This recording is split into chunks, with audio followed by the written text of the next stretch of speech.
The title for today's webinar is Novel Two-Dimensional Material and Devices for Biomimetic Sensing and Computing, and that will be by Dr. Saptarshi Das, and he's assistant professor here at Engineering Science and Mechanics and Material Science and Engineering here at Penn State. He's a colleague of ours within our department here at Penn State. And I'd like to go to the next slide there. We'll introduce Dr. Das in a minute. Just for your information, this webinar is brought to you courtesy of the NAC Resource Center, or the Nanotechnology Applications and Career Knowledge Resource Center. It's funded by the National Science Foundation Advanced Technological Education area. It's a regional center for fabrication manufacturing engineering. It's a subsidiary of the CNEU at Penn State College of Engineering, Science, and Mechanics.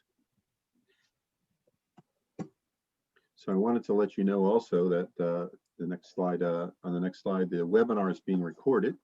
And the links can be found at a couple of different locations, and they will be up probably next week, early next week at the latest. They'll be available at our nanoforme.org site, and we'll put these in the chat too, cnau.psu.edu, and also at the atcentral.net/webinars site. And we do encourage participation by our webinar attendees, and we just ask you use Q&A module for questions, which is at the bottom of your screen. You'll see the icon that says Q&A. Just click on that and type in your questions.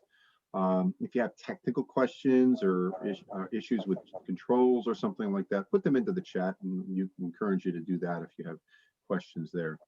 You can go to the next slide. So I am Bob Ehrman. I'm the managing director of the NAC Center. I am the co-host for today's webinar, and our actual, my other co-host is Dr. Oscar Chakmak. He's an assistant teaching professor here at Penn State. Oscar, you want to say hello to folks? Hi, everybody. I'm an assistant teaching professor here at Penn State, and my research is also in nanotechnology, so I'll be one of the co-hosts today for Saptarshi's talk. Yes, Saptarshi, would you like to introduce yourself? Yeah, sure. Thank you, Bob and Oscar, for inviting me for this NAC webinar. So I'm Saptarshi Das. I'm an assistant professor in the Department of Engineering, Science and Mechanics here at Penn State. Just a little bit of my own background. I did my undergraduate studies back in India. And then I moved to Purdue University to pursue my doctoral degree. After completing my doctoral degree, I spent 2.5 years in the Argonne National Lab. It's a Department of Energy lab. It's close to Chicago. And I spent as a postdoctoral researcher over there for 2 years. And then I was an assistant scientist for 6 months before I joined Penn State in 2016. And I've been here since then. So it's been like 5 years I've been in Penn State. Yeah. Well, we're thrilled to have you, Dr. Das, and we're really looking forward to your presentation today, as I'm sure are the folks in the webinar today and the folks who will actually be watching the recordings later on. So we're going to turn it over to you.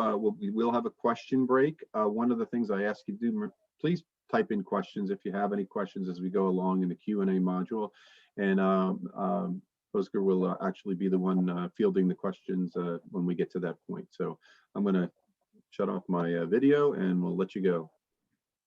Okay, great. Thank you, Bob.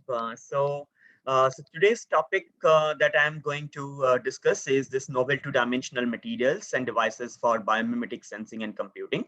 So although I will be talking a lot about a new paradigm of sensors, which are inspired by a lot of different animals and how they actually senses their environment for their survival. But before I do that, I wanted to introduce this new class of materials called two-dimensional materials, because all our devices and sensors which we are making are based on these 2D materials. Now, there has been essentially a revolution in these 2D materials class, and I think many of you may have heard about this wonder material called graphene. It's a single layer of carbon atom arranged in an hexagonal lattice. And this material was discovered back in 2005, 2006 And then this made such an impact in the entire field of material science that the Nobel Prize was given within only 5 years in around 2010. And beyond graphene, actually, there are also materials which are two-dimensional, like this hexagonal boron nitride. You just simply take the carbon atom and replace them alternatively with boron and nitrogen, and they become boron nitride. And again, a hexagonal structure. But you see that just by changing the atom, you change the property. You go from being a conductor into an insulator. And this is exactly what Richard Feynman said, that there's a plenty of room in the bottom. So if you start dealing with changing the position of the atoms and essentially can do atomistic engineering, you can really engineer the properties of the material, which will ultimately determine how your devices and sensors and all the applications emerge. But what we are interested in is mostly semiconductor, because all of you know about silicon, which is the main driving force of the semiconductor industry. But there are certain problems which I'm going to articulate very briefly. But there are also 2D materials which would be semiconducting. In fact, if you look into the periodic table, you can find a huge variety of these 2D materials. In fact, they could be numbered almost like 2,000. So while silicon was the champion semiconducting material, now we have an entire inventory of this very fascinating two-dimensional material, which are also called transition metal dichalcogenides, because they simply take one metal from the transition metal family and one chalcogen atom, which is essentially sulfur, selenium, or tellurium. Now, many of these 2D materials can be actually mined, but what is very unique about their structure is that they are layered structure. So they have a very strong bonding in the in-plane direction, but in the out-of-plane direction, there is only weak van der Waals force of attraction. There is no bonding. And this is exactly what allows this material to be exfoliated into very, very thin dimension. In fact, a single layer of graphene is only 0.3 nanometer thick. Similarly, for MOST, it's only 0.6 nanometer thick. Now, why these 2D materials are becoming very important is that we are kind of hitting a limit with the silicon technology. We know that we have been making our transistors smaller and smaller. So this is simply a transistor structure where you have a silicon channel and you have a source and drain contact through which the current flows. And you have a gate terminal which simply controls the resistance of the channel. And therefore, when the resistance is very high, the transistor is off. When the resistance is very low, the transistor is on. And that is how a digital switch essentially works. But what have been happening over the year is that you are making this silicon smaller and smaller. And in order to do that, you also have to make this silicon thinner. But the problem is, even for the current FinFET technology, the silicon is like 6 nanometer. And therefore, it cannot be thinned down anymore, because once you thin silicon, you get into many different quantum mechanical effects, which are very detrimental for properties. However, these 2D materials can be thinned down to almost an order of magnitude smaller compared to the current silicon technology. And that allows you to simply make the transistors even smaller. And once you have smaller transistor, you can have more of them. Now, the question will naturally arise is that why do we need more transistor? Because more transistors allows us to perform the computation much more efficiently. And this is what has been happening over the last 5 decades. Computers have been becoming more and more powerful. In fact, the computers that we have today are as powerful as a single mouse brain, because we know that the brain can also do a lot of computation, and the computers can also do computation. But the thing is, brains are much more computational heavy than the computers. However, we are on this growth trajectory. In fact, with the advent of the supercomputers, we can essentially also reach the computational power of a human brain, and our target is to essentially keep growing on this in this path. But there's a problem. The problem is that the supercomputers are enormous. They occupy the size which is almost equivalent to a football field, and they also consume huge amount of electricity or power. So typical power consumption could be in the range of like tens of megawatt. But if you compare it with the brain, the brain consumes only 20 watts of power, and we all know the size of the human brain. It is just sitting on top of our head. So the brain is extremely energy efficient and also area efficient, and therefore the reason for that is that the way the biological computing takes place is very different from how these computers actually work. In computers, we typically follow this architecture called von Neumann architecture, where you have the computational unit where all these arithmetic addition, subtraction, multiplication takes place. And then you have another unit which is called the memory unit, where you store all the data. Now, every time you want to perform some computation, you have to drag that data from the memory, do the computation, and put it back into the memory again. And that actually slows down the process and as well as consumes a lot of energy to shuttle this data from the memory to the logic. However, the brain is very unique. Here, your neurons are essentially your computational units, and the neurons, when they connect with each other, they connect through this chemical synapses, and the synapses are where the information is stored actually, because the chemical synapses store different weights, or the strength of the connection between the two neurons essentially determines the memory. So the memory and logic, which is different or separated, physically separated in a computer, are right next to each other in a brain. And you can see that the number of neurons that adult human brain has got is almost 100 billion. And each neuron connects to almost 1,000 synapses on average, and therefore there are 100 trillion synapses in a human brain. Compared to that, the modern day computers only have 1 billion transistors compared to 100 trillion synapses that the brain has got. So we are essentially way less in terms of computational power of the brain. Now, one more important aspect is that, we think about the human brain to be superior, and it is in fact superior when it comes to cognitive computing. When we want to do a lot of computing which is related to, special tasks, and for example, writing a poem, or, doing some engineering tasks. Some of us have become doctors and things like that. So those requires a lot of cognitive computing. However, we should be really very humble to look into the animal brains as well, because these animal brains actually does something which is very important in terms of sensory skills, which even the humans cannot accomplish. For example, this octopus possessed polarized vision. We humans do not have polarized vision. The spiders can actually sense micro vibrations, which humans cannot.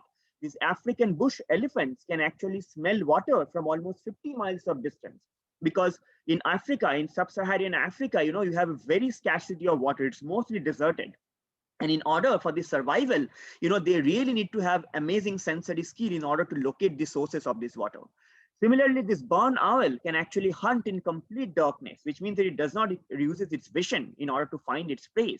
And this catfish is an amazing sense of taste. In fact, these animals, some of the animals can do things which we humans can't even imagine. For example, the jewel beetles can sense infrared radiation, and the bees can sense Earth's magnetic field. Even sharks can sense electric fields. So the motivation behind what we are trying to do is to essentially capture how these animal brains work, because their brains are extremely tiny, but they also survive on very, very limited resources. So they are extremely energy and area efficient in terms of doing sensory computation. So if we really want to design next generations of sensors, we should be taking our motivation from these animals, because evolution over the course of millions of years have essentially made sure that the sensory organs perform in a specific way, in a very, very organized way, so that the animals can survive. So let me now give you the first example that we are mimicking. We call it biomimicry because it is essentially mimicking the neurobiological architectures inside these animal brains. So let me give you some examples. The first example is essentially this barn owl. So the barn owl, as I told you, is an amazing, has an amazing sense of localizing sound because it feeds on, let's say, for example, field rats. And these rats simply makes very, very tiny amount of sound, but it can actually locate which direction this sound is coming from. And it can do it with a precision of 1 to 3 degrees, which humans, we only have precision of localizing sound at an angle of 20 degrees. So they are way better compared to human. So what we found is that, the auditory information is processed in most of these animals which have evolved. They have essentially 2 ears, which are situated on 2 sides of the body. And whenever a sound is coming at this from a certain direction, there is a time lag between the sound reaching the 2 ears. And this time lag is essentially used in order to figure out which direction the sound is coming from. But there is a problem, because depending upon the size of the head of the object, this time lag could be in the ranges of hundreds of microseconds, to 1 millisecond.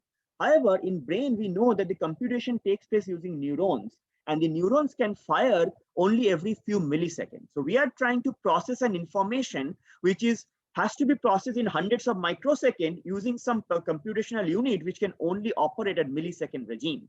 So you can see that auditory information processing is a very challenging task for any animals. Now the animals are very smart. They actually solve this issue by converting this temporal information into a spatial map. And here is a map that can be found inside the brain of this barn owl. It uses two types of neurons. One neuron is called the coincidence neuron. So this particular neuron, which is marked in red, fires only if it receives the information from the two adjacent neurons, which are called the neurons, at the same time. That is why they are called coincidence neuron. Right now, depending upon which direction the sound is coming from, the sound could reach the right ear first or the left ear first, and therefore the coincidence will take place at different location. Now, let me give you a visual kind of a tutorial of how this thing is taking place. So here in this particular figure, these circles, these blue circles are essentially your coincidence neuron, and these black lines are essentially the delay neurons, and then you have the two ears on the two sides. Now, let's say, for example, let me play this video. Okay.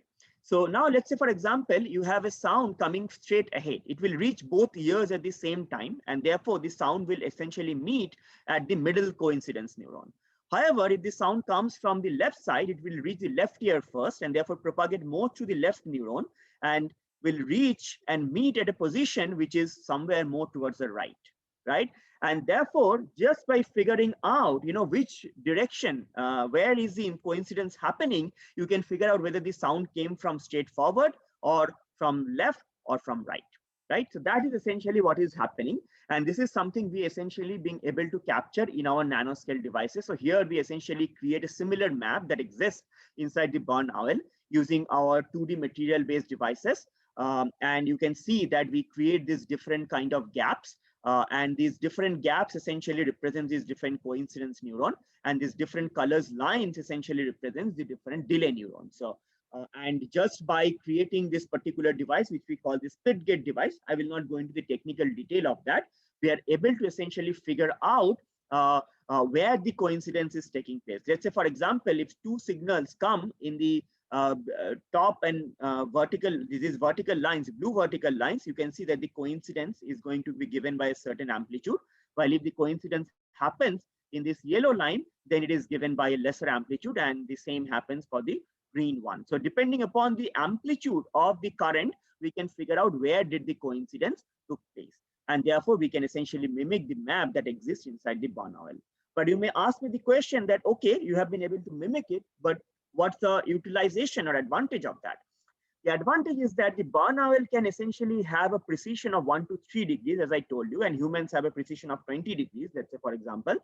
But since we can use nanotechnology and we can essentially engineer our devices, we can actually have a precision which is far exceeds the barn owl. We can have a precision of almost like 0.001 degree because we can actually make our devices very, very small. So we kind of learn from the nature and then essentially try to engineer our devices to become better than the nature.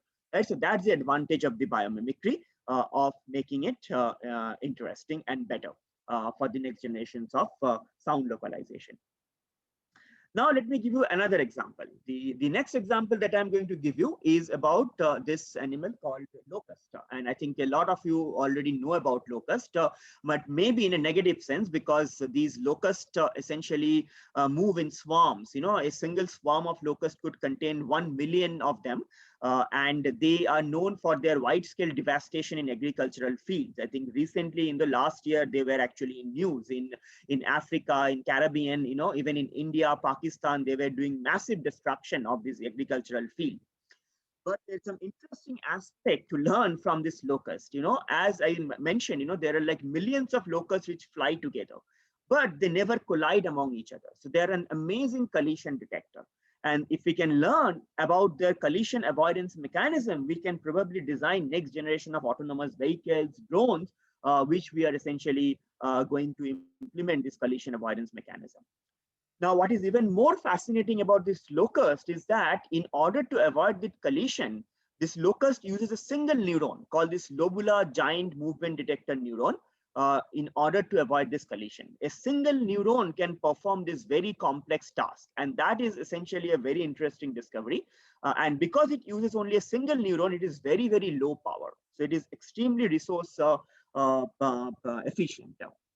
Now, the way the locust actually detect collision is that it takes two input from the visual stimulus. Let's say, for example, this particular line is approaching the locust. What will happen is that as the line approaches, the angular projection of this line to the locust eye changes, and as well as the angular velocity of this line also changes. Now, what the locust does is it uses a neural network, a biological neural network, and it takes the angular velocity of this approaching object and creates an excitatory response in the synapses.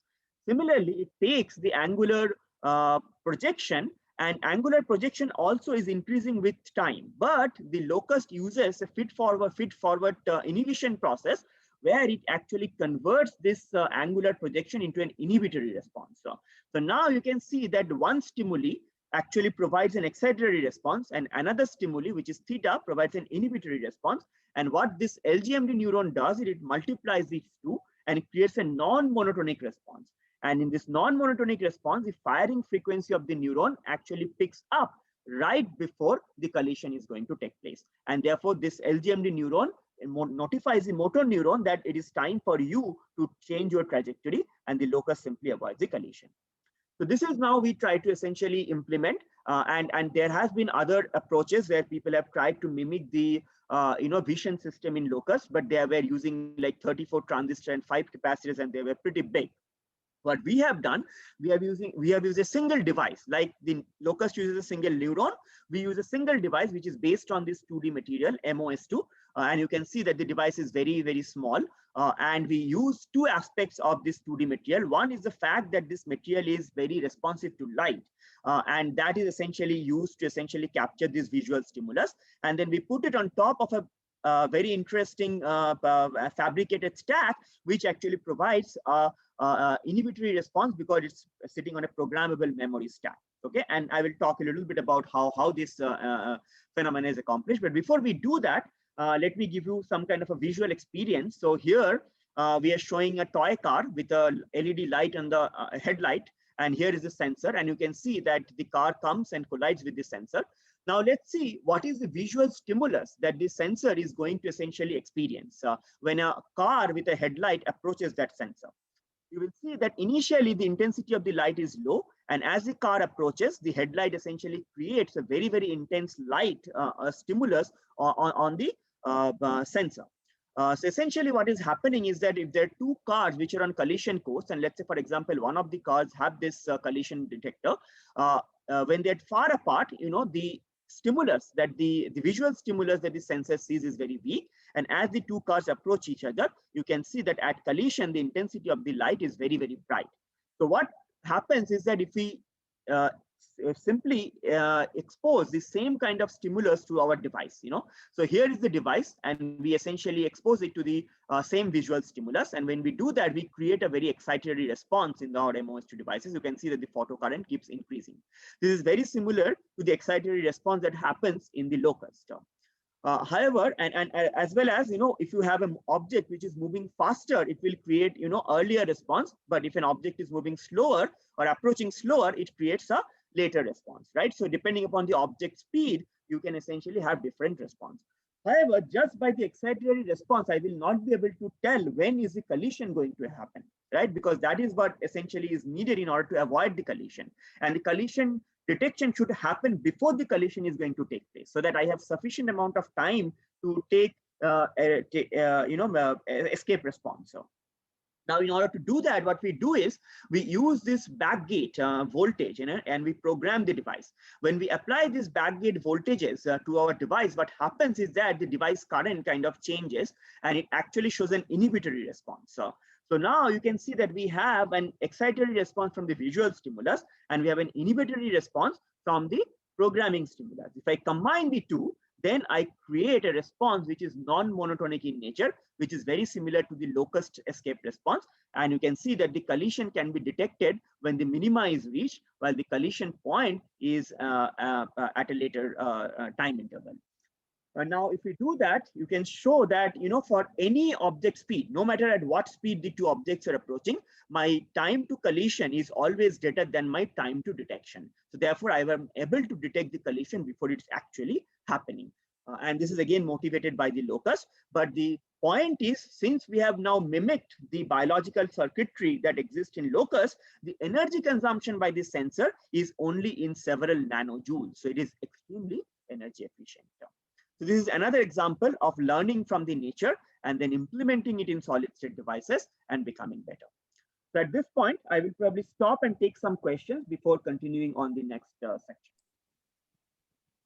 Please, like Bob suggested in the chat, yeah, we just have received one question. Please continue sending your questions here.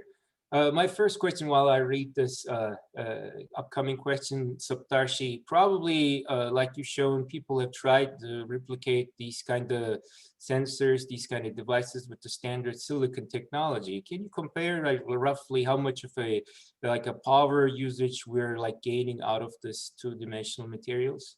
Right, so that's an excellent question. And as I kind of mentioned, people have essentially tried to use field programmable gate arrays or FPGA chips, which are based on silicon in order to mimic some of these neural circuitries.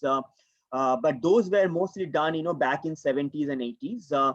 And then mostly digital computation came in because what I'm showing over here is analog computation.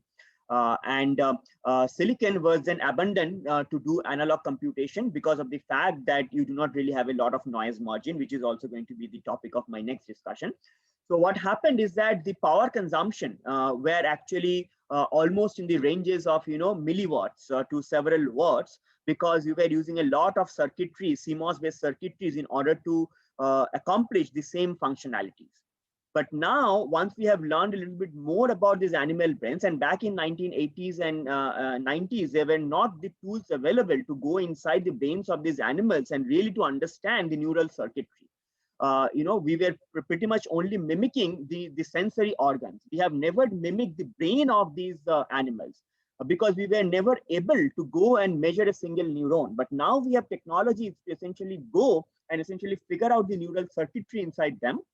And therefore, there is now the scope for redesign of those things using this novel material, because as I mentioned, silicon is reaching up wall because you cannot scale these devices anymore because of quantum mechanical problems with silicon. And therefore, we are moving on to newer materials in order to essentially resolve that challenge that the silicon is facing. And with those materials, because silicon can never be used as a sensor, silicon is a indirect bandgap semiconductor. Also, although there are silicon photodiodes, but silicon is not a very good sensor. While these 2D materials are also good sensors. So what are we trying to do is we're trying to combine sensor with computing. And that actually is making the computation very low power. Otherwise, if you do in separate units, the power consumption will be very high. Right. So we have to think about, let's say, like silicon's photonic response, like being not a direct band gap. All those things have to be included in the discussion too. So in the meantime, we got nice questions coming up. Let me read the first one from Akbar. He or she, I'm sorry, I'm not sure, but the question is, let's say we now know that the collision is going to happen. Did you also research on the response time, like how to avoid this collision? Can your device or the sensor also in a way can avoid the collision timely? Yes, I think that's an excellent question, and I didn't put this thing in our in this presentation. Actually, we are working on something, this collision avoidance, which we are trying to also avoid collision. One is the collision detection, what the Locust does, this LGMD neuron does, and then there's motor neurons, which essentially determines which direction to fly in order to avoid that collision. So a similar system has to be also developed with our sensors, so that it is not the warning system but also the avoidance system. Now, in order to do that, we are also mimicking another different aspect, which is also present in the biology, which is called the central pattern generator.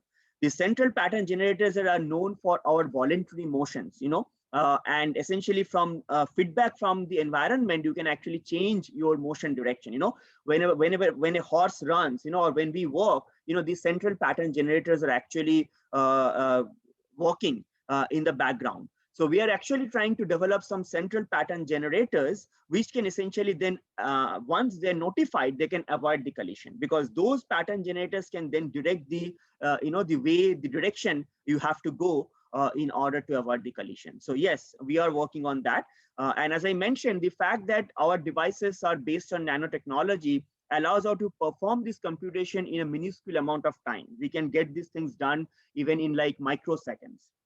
Because in neurons, in the brain of the animals, the neurons, as I mentioned, can fire only one every millisecond. So for them, they have to wait for the computation to take place for several milliseconds. But with the nanotechnology, we have processors which can work at gigahertz speed, right? So therefore, we can actually detect as well as avoid the collision at a much reasonable time frame before the collision is actually going to happen.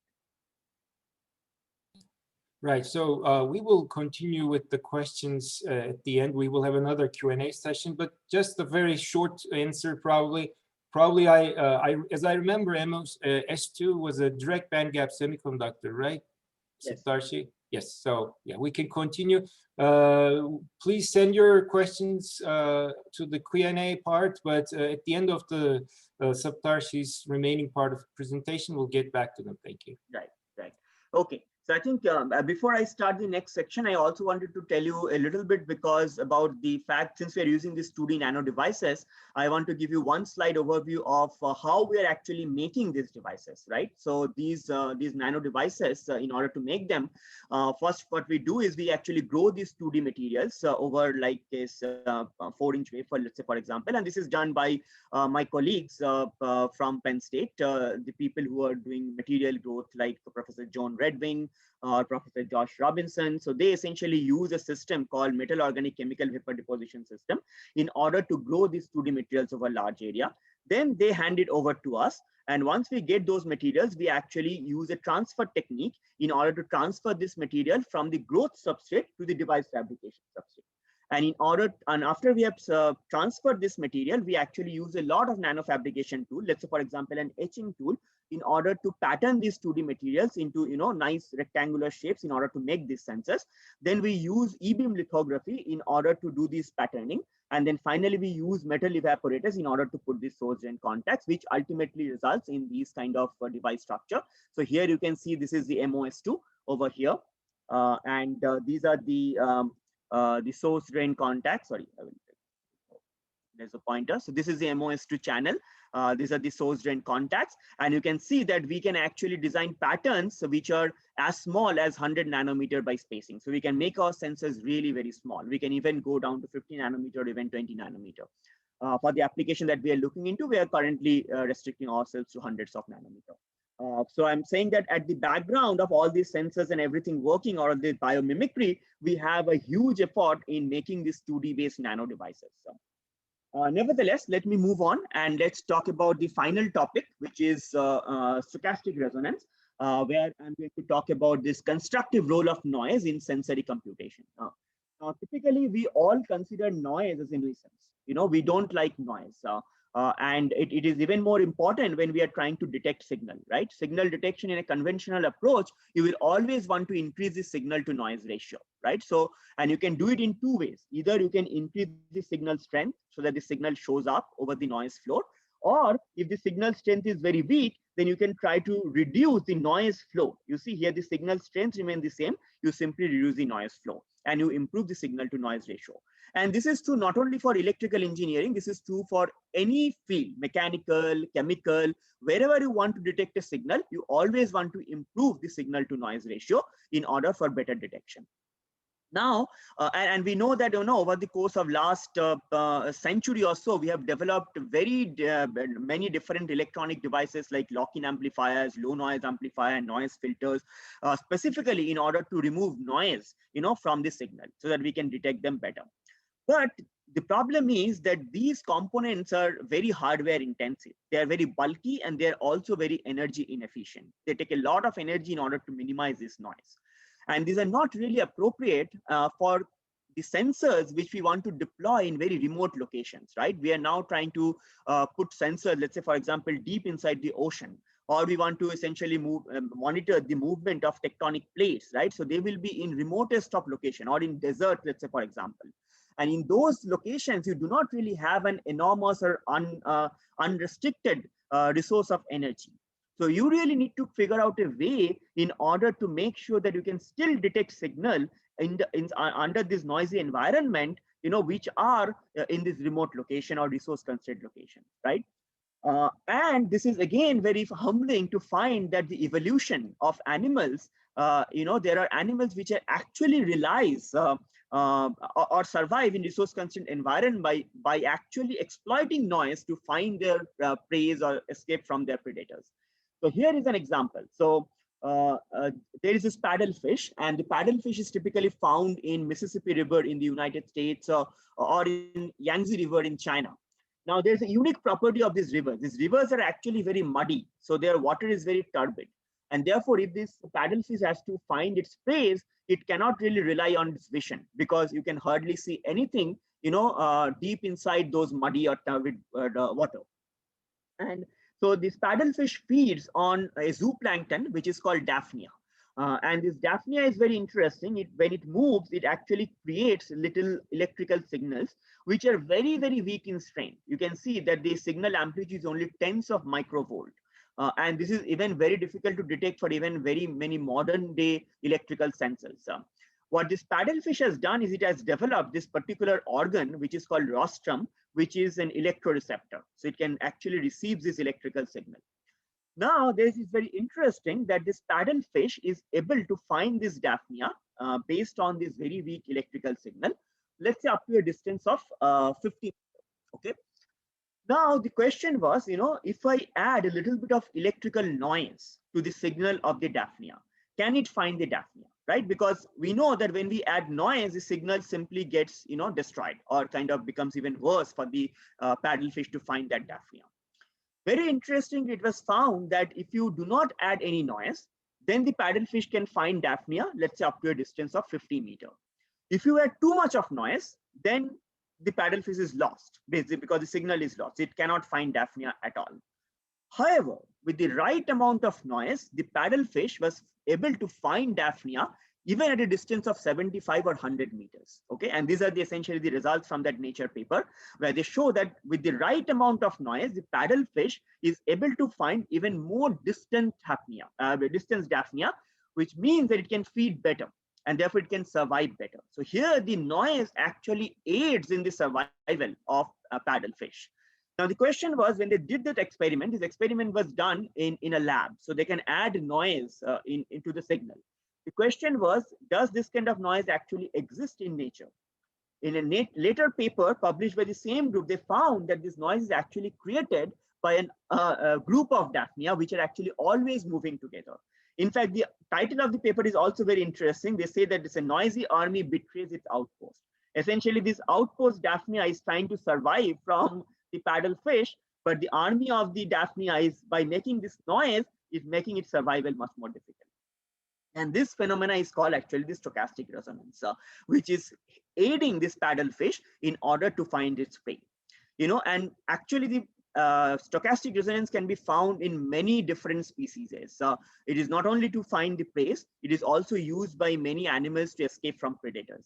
In fact, what is even more fascinating is that it exists in all scales. In fact, the periodic reoccurrence of ice ages is also explained by this stochastic resonance. So it exists in the geographical or geological scales to, even opening and closing of the ion channels inside these neurons or the axons of the neurons inside the brain. So at all scales, stochastic resonance is present. Now, what is stochastic resonance? In a nutshell, if you have a weak periodic signal which is below the detection threshold, which is shown by this red line, this signal cannot be detected by any sensor. Okay. Now, if you have white noise, and which has all sorts of frequency, then if you add this white noise on top of this periodic signal, then what happens is that periodically or occasionally this signal now crosses the detection threshold. And now if you have a device, which is a thresholding device, that can then detect that signal. Okay. So here what I'm showing is that with right amount of noise, you can actually detect a signal, which is otherwise undetectable. Now let's see if we can implement that in a solid state device. So what we do is we use a photodetector and a LED. So LED is a source of light, a source of signal, and a photodetector is simply a detector. Again, we are using the MOS2 transistor because this MOS2 transistor is photoactive. As I mentioned, it's a direct bandgap semiconductor at the monolayer limit, and therefore it is very photoactive and it can detect optical signals. Now, what we did is that first we determined, what is the limit of detection of this MOS2 photodetector. So if I have a very bright intensity of LED, the signal is detected. You can see we have a periodic signal in the LED and the signal is detected by the photodetector, which is very obvious. And as I keep decreasing the LED strength, the signal strength simply goes down because the noise stays the same. And eventually, when the LED becomes very faint, I can no longer detect that peak. This peak was here, right? So I can no longer detect that periodic signal. Now, the question is, can I detect that signal by adding a little bit of noise? So let me show you some video demonstration. So here, first I'm showing is this weak periodic LED signal. You can see over here the weak periodic LED signal, and the signal is not being detected by the MOST photodetector, which is very obvious because the signal strength is very weak. So I cannot detect that signal. Obvious. Now let's see that if I simply add some noise, right? So this is a noisy signal. And since it is noise, there is no signal present, and therefore I cannot detect anything as well. Only thing that happens over the time is that the noise floor increases. Noisy signal, there is no information over there, right?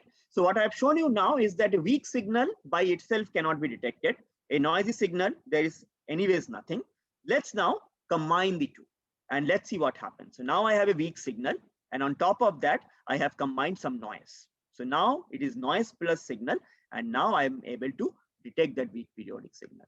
So this is essentially a demonstration, experimental demonstration of stochastic resonance for the first time in a solid state device. It has been observed in biological species, but this is the first time we have reported it for a solid state device. So the principle is very simple. If the LED signal is below the detection threshold, you cannot detect that signal. But once you start adding noise, if the noise is too small, there is only a few threshold crossing event, and therefore the detector is not being able to pick it up. But as you increase the noise, there are many threshold crossing event and the signal gets detected.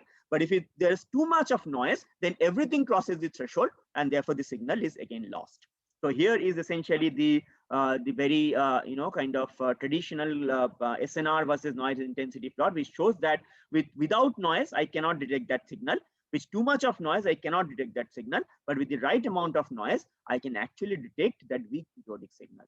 And again, learning from nature, we can actually do these things using an energy efficiency, which is only in tens of picojoules to nanojoules. So it becomes extremely energy efficient in order to detect that signal. Right, so this is exactly what it is, the stochastic resonance. But as I mentioned, the stochastic resonance is very generic.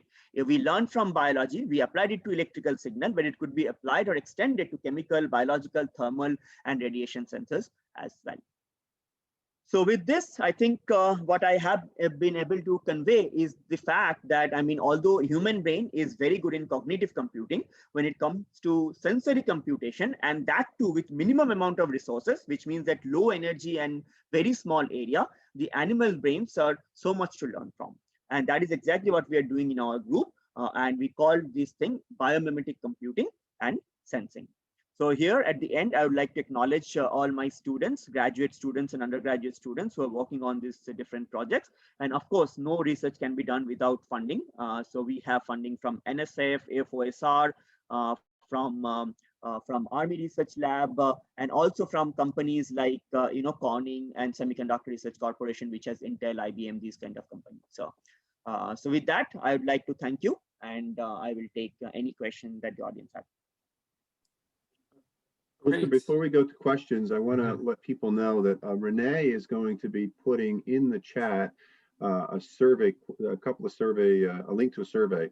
So I'd ask that people, while we're answering the questions, if you could possibly respond to our survey, that would be fantastic. And I'll let you take the ball from here, Oscar. Thank you, Bob. Yeah, great, super fascinating presentation. Thank you, Saptarshi. And that will leave us some time for interactive Q&A session too. So the first question, I will combine Paul's question with mine. So he's asking, like, how do you see the technology developing in general sense? His main question was about the sensors the Locust was using, but in a way that combining that with the owls too, like, can we use that to sense, let's say, in the future, say, earthquakes, for example? Absolutely. So the idea essentially is to combine, and as I mentioned, the when we design these sensors, you see, we are simply using a single device. Let's say, for example, for collision avoidance, we are using a single device for this auditory information processing, which means that on a single chip, we can actually put all these sensors together. So we can actually integrate these different sensors all on the same chip. And that is something that is very difficult to do with the current technology, is because of the fact that we dedicate a lot more devices just to perform a single task. And the reason for that is the philosophy of development of these silicon chips is very different. The silicon chips are designed for generic purpose tasking, but these animal brains or the neural networks in animal brains are very, very task specific, because a certain element simply needs to define their task for their evolutionary success so that they can survive in their environment. And therefore, they have essentially fine-tuned their sensors and the neural network in order to make sure that they can do that particular task the best. So a barn owl is not a good collision avoidance. Because collision avoidance is not important for the survival of barn owl. Similarly, the locust is not using its ears in order to essentially find or avoid the collision. So they have essentially developed these things. And right now, what we are trying to do is we are trying to identify all these individual animals which are very good in this specific task. So right now, the development that we are trying to do is this microelectronics will become much more task specific. And that's how we can achieve much better energy efficiency instead of having a general purpose processor. I don't know if that answers the question, but I mean, that is essentially the main development. And that actually requires you to have these new materials, because at the end of the day, we need sensors. And without material properties, we cannot actually accomplish this sensing task. So we need to design these sensors. And that requires innovation in materials. And that is why we are working on these 2D materials. Fantastic. So I will combine Matt and Akbar's questions together. Matt was asking at the end of the first Q&A, and you talked about it a bit actually. You were saying that you're going to be working on the pattern recognition, say question coming from Akbar's, like how many of these multiple excitation sources, not just one source, but can interfere with your device and like give you good enough time to respond, right? So Matt was also asking, like, did you integrate any of these sensors in a drone or a robot or a toy car, something like that? Right. So right now we have not completely done this integration in the real applications, because this is a technology which is in a very nascent stage of development. Right now we are essentially trying to do the proof of concept demonstrations. And once we have made sure that these proof of concept devices actually work in the lab environment, then of course our next idea would be to take it to the next TRL level, right? I mean, at this point, we have not integrated these things with the actual car, or, for example, with an actual audiomorphic sensing system. But that is our long-term goal. Right now, we are simply exploring different materials and different device structure, different neural architectures. And one thing I did not mention is that we also in our group do a lot of neural networks, like this typical artificial neural networks or spiking neural networks, which are going to also do a lot of processing and then learning. Because what these sensors are doing is very good in sensing. But just sensing is not going to make our chip smart. We also need to learn from what we sense. And that component I did not touch in this presentation. And that is something where the cognitive computing that the humans do are actually much more superior, or all the primates do, are becoming much more superior. So we also work in that area to design neural networks, which can also learn from the sense data and therefore process and provide feedback to the sensor to, kind of readjust their sensing capability. So because of the limited amount of time, I didn't go into the details of that, but we're also developing sensors which can also learn. Yeah, I think this question is coming from my friend Ahmed, if I'm not mistaken. He's asking, like, do you see like an emergence, like, or a marriage of the, say, more traditional nanomaterials? Probably he means the nanoparticles, quantum dots, those kind of things, working hand in hand with these 2D sensors. Absolutely. I think the greatest opportunity comes from the fact that we have this new era of Internet of Things, which has opened up a new opportunity for this low dimensional materials, whether it is quantum dots or nanowires or nanotubes. It is very difficult to compete with the silicon technology when it comes to doing, the supercomputers. I don't think that we can build a supercomputers using nanoparticles or these 2D materials. But what we could do is we could actually develop these IoT sensors, which needs to be, let's say, flexible. They have to be transparent. And these are the properties that the silicon does not offer. So instead of competing with the silicon, I think there is a great opportunity in augmenting what the silicon already offers and providing unique opportunities in the area of this IoT, which is Internet of Things, which is nothing but, billions and billions of sensors which are going to be connected together. And they have to be smart. They have to learn from their environment, because they will be deployed in, deep under the ocean, or in forest, or in like top of the bridges. I can see the San Francisco bridge, right? I mean, you do not really want your sensors to be, kind of very high power if you are going to deploy them in those remote locations. So, and there I feel these nanomaterials have a unique advantage that the silicon does not provide. And then silicon has its own advantage we cannot ignore. So there has to be a marriage between the two. Right. The two last questions so far are coming from Matt and Ahmed again. So when I was also designing one of these analog circuits, when we were boosting the gain, for example, we were observing that our noise floor was increasing too. So can we use this kind of an thing in a way to introduce the noise that you're introducing in your system? Exactly. In fact, I will tell you that, noise was always considered bad even in the silicon technology, but noise now is a savored in many different applications. I will give you one example. The one example is that people are now talking about stochastic computing, which is essentially a probabilistic computing. And that's a mainstream technology that is getting developed, where people use noise in order to do computation. Very similar to a stochastic resonance that I mentioned. And the fact is that, let's say, for example, when we design these computers, the computers, when they add, let's say, for example, 1000 plus 1000, they always have to give you the same number, 2000. Okay.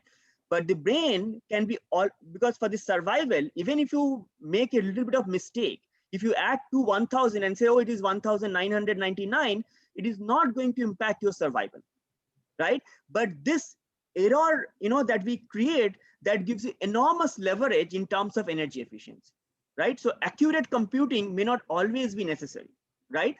When you're measuring your blood pressure, you don't need to be like accurate until the 6th digit, right? This 6 sigma accuracy we do not need in many different applications. And that can actually save a lot of, and that could bring back this analog computing, because people did not do analog computing because they say that I will actually have a lot of impact of the noise. If I can tolerate noise, if I can tolerate error in my system, I think we can have a different paradigm of designing these sensors. Yeah. Right. So when we were talking about the last example, the Daphne's, is that the right way to pronounce? I hope. So what can we say about the SNR improvements, say, with this kind of a detection system? Right. So I can probably simply show you this. I can go back. SNR meaning, of course, for when the signal to noise so ratio. You see that the signal to noise ratio. Right. Yeah. I mean, they're not very high, but I mean, they're reasonably good enough for the detector to pick it up. Okay. And it will depend upon many different factors. And I can probably, if someone is interested, I could give you all the details. I mean, if you go into and look into this paper is an open access paper, so anyone can actually access it. There we give the, what is the improvement? Because I think what you're asking about is that whether the improvement is a factor of 2 or factor of 20. Right. So those all information are essentially there, and they depend upon many different factors actually. So it's very difficult to put it into a one single statement. But I think detailed analysis could be found in this paper. And in fact, we are actually writing many different manuscripts on the same topic, but we're trying to essentially analyze, how much is the improvement. And the obvious question is, of course, then, just like Paul asked, do you work closely with the biologists?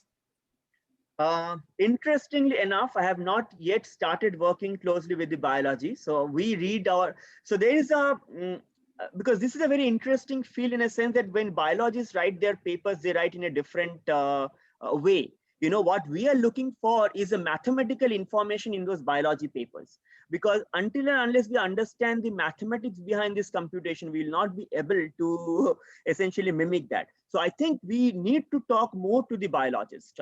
And right now we are talking to few people in the Center for Neural Engineering in Penn State. So we are trying to do those collaboration. But until this point, we haven't collaborated a lot with biologists. But going forward, you know, we will be essentially collaborating a lot more with the biologists in order to understand these different neural architectures. But yes, I mean, we have learned these things from biology papers for sure. All these Biomimetic, Locust, and all these things we have learned from biology papers. But we haven't directly collaborated with any biologist immediately, but I think that's our plan. So we are now a part of this CNE center. So if you have any issues reaching out to these papers, please send me an email. That's aoc10@psu.edu, and I can let you, I can reach out to you and share the papers and the details. Yes, thank you, Renee. One last thing, while we're talking about the papers, I've seen that your students have used a lot of these characterization tools to make sure that, of course, that after the fabrication, you need to make sure that the device is there and working fine. And I've seen that you used atomic force microscopy, XRD, those kind of things. So it's probably like important to emphasize that we have this, a lot of the folks attending today already know, but we have this network of remotely accessible instruments, nanotechnology instruments, and we have a lot of atomic force microscopes there. We're trying to incorporate XRDs and other, say, XPS, those kind of tools too. So your students can also interact with these tools as well. Not at the level, of course, that Saptarshi students are doing at the research level, but at least proof of principle scans and imaging can be done with the tools that we have in our network. So great, thank you very much, Saptarshi, for this great presentation, fascinating presentation. Fantastic. Thank you, Dr. Das. This was a fantastic presentation, and the timing was perfect. Got to answer, I believe, all the questions. So thank you for fielding those. It was great job. If you could go to the next slide, Dr. Das, for me. Unfortunately, this webinar is over. We got to move on to the future. Our next webinar is coming up on March 10th. It is going to be a Wednesday. It's going to be at noon, and it's Dr. Carmen Gomez, and she's from Iowa State University. I met her. I saw her at the NNI stakeholders meeting a couple weeks ago, and she had a fabulous presentation on the future of food and agriculture from macro to nano, and the opportunities and challenges that presents. So I'm really looking forward to this webinar also. Please take a look. You'll be getting emails on this if you're on here today, but look on our Nano4Me website. We don't have the abstract up yet, but we will in the very near future. And Dr. Das, the other thing is if people do have questions, can they email you if they would like to about any questions and stuff? So would you mind putting your email address into the chat? That would be fantastic. Oh yeah, absolutely. I will do that in the chat. Fantastic. Okay, great. The last thing is I ask that we're finishing up for today's webinar. It is 1:58, so we hit our target of 1 hour or less. And I want to ask you if you did not yet open the link that Renee sent you. As soon as we close this webinar, a link to the survey will come up, and I ask you that you fill that out, either through the link that she gave to you or through the one that you're going to see as soon as we close today's webinar. So we really appreciate getting that feedback, and it's a very simple 3-question webinar. So thank you so much again, Dr. Das. Yes, where is I don't see the chat window. Is it? Oh, I can see it now. Okay. Yeah. Hey, you almost had a flawless presentation right up till then. That was it. Thank you, Dr. Das. And we really do, Dr. Chakmak, thank you very much. And also to the participants, we had great questions. Hopefully we'll see you again at our next webinar again on March 10th with Dr. Gomez. Thanks again for attending.